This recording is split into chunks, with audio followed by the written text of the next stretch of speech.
Click করুন অ্যাপের bell আইকনে আর সাবস্ক্রাইব করুন এবিপি আনন্দ। সব সময় থাকুন খবরে। আসি পরের খবরে। বাদুড়িয়ায় অধীর চৌধুরীর নেতৃত্বে মিছিল কংগ্রেসের। সরাসরি এই মুহূর্তে আমাদের সঙ্গে রয়েছেন আমাদের প্রতিনিধি উজ্জ্বল মুখোপাধ্যায়। উজ্জ্বল, কারা কারা রয়েছেন এই মিছিলে? মিছিল কি শুরু হয়েছে? মূলত কি কি দাবিতে এই মিছিল?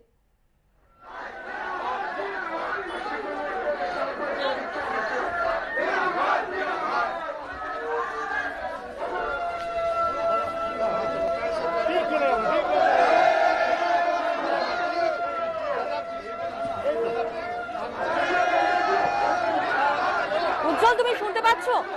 যান্ত্রিক কারণে এই মুহূর্তে আমাদের প্রতিনিধির সঙ্গে যোগাযোগ বিচ্ছিন্ন হয়ে গেছে। হ্যাঁ, শুনতে পাচ্ছি। তোমার কাছ থেকে জানতে চাইবো উজ্জ্বল, কারা কারা এই মিছিলে রয়েছে? দেখো, সেটা হচ্ছে যে বাদুড়িয়াতে অধীর চৌধুরীর নেতৃত্বে আজকে মিছিল। দেখো, সেটা হচ্ছে বাদুড়িয়াতে কংগ্রেসের বিধায়ক তিনি দল ছেড়ে তৃণমূল কংগ্রেসে যোগ দিয়েছেন এবং তার প্রতিবাদেই কিন্তু আজকে অধীর চৌধুরীর নেতৃত্বে মিছিল।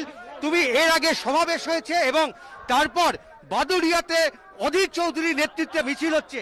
আপনার দলের বিধায়ক দল ছেড়ে তৃণমূলে গেছেন, তারপরে এই মিছিল, কি বলবেন? আমি তো প্রথম থেকেই বলছি যে নেতা গেছে কিন্তু কর্মী যায়নি, কর্মী যায়নি বলে আজকে তাদের এই উপস্থিতি। এটা গফফর সাহেবের এটা সেই গফফর সাহেবের এলাকার তারা গফফর সাহেবের আত্মার প্রতি, তারা গফফর সাহেবের স্মৃতির প্রতি শ্রদ্ধা জানিয়ে তারা শপথ নিয়েছে বাদুড়িয়াকে কখনো আমরা কংগ্রেসের মর্যাদা হারিয়ে দেব না। বাদুড়িয়ার